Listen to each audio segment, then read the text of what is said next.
ये tally software में budget versus actual कैसे कस्टमाइजेशन के थ्रू हम लोग कैसे कर सकते हैं, इसका एक डेमो यहाँ पे मैं आपको दिखाने जा रहा हूँ।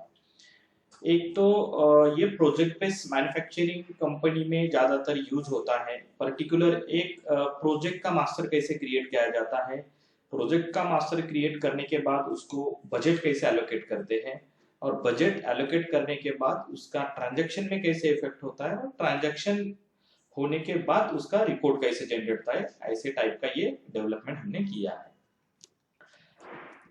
सबसे पहले तो यहाँ पे प्रोजेक्ट है, यहाँ पे प्रोजेक्ट का एक मास्टर है, उसके पहले बजट है। ये यहाँ पे मैं जैसे अल्टर में जाऊंगा तो यहाँ पे ये कुछ बजट्स के टाइप क्रिएट किए हुए हैं। अभी ये पर्टिकुलर बजट के टाइप हमारे जो टैली के लेजर है उसमें सिलेक्ट करने के लिए ऑप्शन दिया गया है।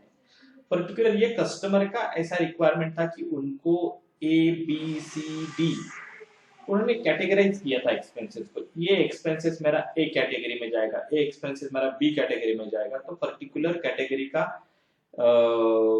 जो भी उस पर्टिकुलर बजट को प्रोजेक्ट को कितना एक्सपेंसेस हुआ है, उसका बजट कितना था, अगर वो बजट को एक्सीड करता है तो वो वहां पे उसको ट्रांजैक्शन को रोकता है। ऐसे टाइप का एक सिस्टम बनाया हुआ है। ठीक है, अभी मैं इसका प्रोजेक्ट आपको बताता हूँ कि यहाँ पे प्रोजेक्ट में गया और प्रोजेक्ट को एक अल्टर करके बताता हूँ कि यहाँ पे देखिए ये गोदरेज करके एक प्रोजेक्ट है और यहाँ पे प्रोजेक्ट 101 ऐसे कुछ बनाया हुआ है। अभी गोदरेज प्रोजेक्ट में हम लोग जाएंगे तो ये गोदरेज प्रोजेक्ट के लिए एक प्रोजेक्ट कोड क्रिएट हुआ है, इसका टाइप प्रोजेक्ट है। अभी यहाँ पे एनेबल बजट, इसको जैसे ही मैं यूज करूंगा तो इसका ए कैटेगरी का जो बजट है वो है 40,000, इसका बी जो कैटेगरी है बजट का उसका बजट है 80,000, इसका बजट का ग्रुप मटेरियल है।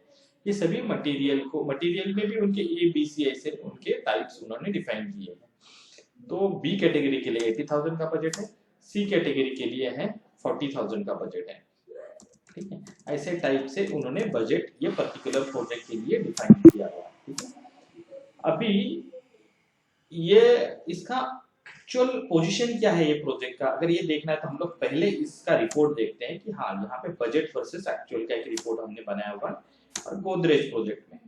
ठीक है, तो ये बी जो कैटेगरी है उसका 80 बजट हमने सेट किया है 80,000 रुपीज, एक्चुअल एक्सपेंसेस हुआ है 37,000 और उसका जो भी बैलेंस बजट है 42,000 बैलेंस बजट इसका अवेलेबल है। और ये उन्होंने उसमें भी दो टाइप किया है।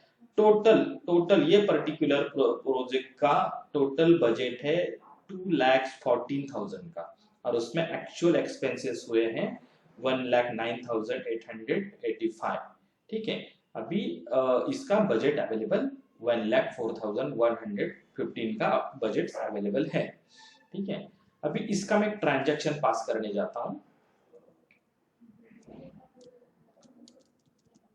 अकाउंटिंग वाउचर, अभी परचेस की एंट्री, अभी एक परचेस में 2 प्रोजेक्ट का मटेरियल भी आ सकता है, वो भी प्रोविजन हमने ये ट्रांजैक्शन में दिया हुआ है। ठीक है, अभी यहाँ पे मैं एक पार्टी का नाम सिलेक्ट करता हूँ, यहाँ पे परचेस बी का मैं सिलेक्ट करता हूँ, परचेस ए पहले मैं आपको बताता हूँ कि उसमें क्या इफेक्ट होता है। अभी ये कंट्रोल पैनल करके एक आइटम मैं सिलेक्ट करता हूँ और यहाँ पे एंटर किया और मैं यहाँ पे 10,000 इसका रेट डाल देता हूँ।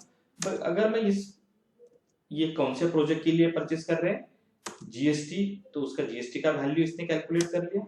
अभी यहाँ पे मैं जाऊंगा तो ये मुझे एंट्री करने नहीं दे रहा है बिकॉज इसका बजट अवेलेबल नहीं है, ऑलरेडी इसका बजट कंज्यूम हो गया है, इसके लिए ये अलाउ नहीं कर रहा है। अभी मैं यहाँ पे जाके उसको परचेस बी कर देता हूँ। ठीक है, अभी मैं इसका एंट्री पास करने की कोशिश करूंगा तो इसने मुझे करने के लिए अलाउ किया। अभी मैं दूसरा एक रबर कोड करके एक आइटम में परचेस करने की कोशिश करता हूं। अभी इसका मैंने रेट डाल दिया 7,500। ठीक है, अभी ये भी मुझे गोदरेज के लिए परचेस करना है या थर्मैक्स के लिए भी मैं परचेस कर सकता हूं। इसका GST एंटर और इसका CGST GST एंटर एक्सेप्ट। अभी ये मैंने ट्रांजैक्शन पास किया। अभी हम लोग फिर से उस रिपोर्ट को चेक करने जाएंगे स्पेशल रिपोर्ट में, यहाँ पे गोदरेज में जाएंगे, इसका 80,000 का बजट था, इसका पीरियड में चेंज करता हूं,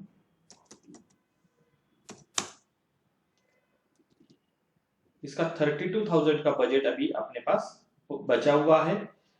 ऐसे इसका एक बजट कंज्यूम होता है, कोई भी एक्सपेंसेस हम लोग अगर पास करते हैं तो उसका बजट कम होता है। ये 92,315 का ये बजट इसका अवेलेबल है, जो कि हमने पहले देखा तो 1,04,000 रुपीज का बजट अवेलेबल था।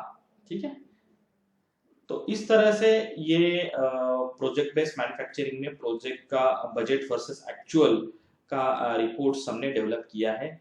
इसमें और भी चीजें हमने डेवलप की है जो कि इस वीडियो में अवेलेबल नहीं है, लेकिन हम लोग क्या उसमें किया है मैं थोड़ा सा उसका जानकारी आपको देता हूँ।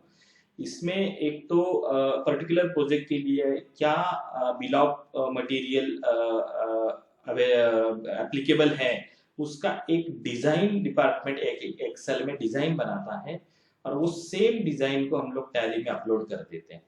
तो वो पर्टिकुलर प्रोजेक्ट के लिए as a bill of material वो इंपोर्ट हो जाता है। उसके बेसिस पे एक एमआरपी का रिपोर्ट जनरेट होता है कि जिसको हम लोग बोलते हैं मटेरियल रिक्वायरमेंट प्लानिंग। वो मटेरियल रिक्वायरमेंट के प्लानिंग के बेसिस पे अपने को पता चलता है कि इस पर्टिकुलर प्रोजेक्ट के लिए मेरे पास कितना मटेरियल अवेलेबल है, मेरे को रिक्वायरमेंट कितना है, और इसके सामने मैंने कुछ पीओ जनरेट किया है तो पीओ कितना पीओ मैंने इशू किया है और कितना मुझे और करना जरूरी है।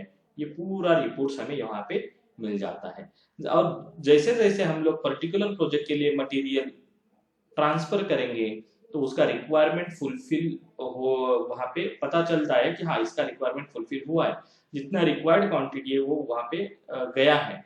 ऐसे पूरा जब रिक्वायरमेंट 100% फुलफिल होते तो प्रोजेक्ट कंप्लीट हो जाता है। वो कंप्लीशन का एंट्री हम लोग पास करके उस प्रोजेक्ट को क्लोज वहां से कर सकते हैं। ऐसे टाइप का भी डेवलपमेंट हम लोग प्रोजेक्ट बेस्ड मैन्युफैक्चरिंग में करते हैं। और ये जो सिस्टम बनाया है वो वैल्यू वाइज ट्रांजेक्शन के लिए हमने इतना बजट सेट किया था पर्टिकुलर प्रोजेक्ट के लिए, और उसमें से इतना यूज हुआ, इतना अवेलेबल बजट है। ये पर्टिकुलर मैंने ये जो वीडियो आपको बताया उसमें दिया हुआ है।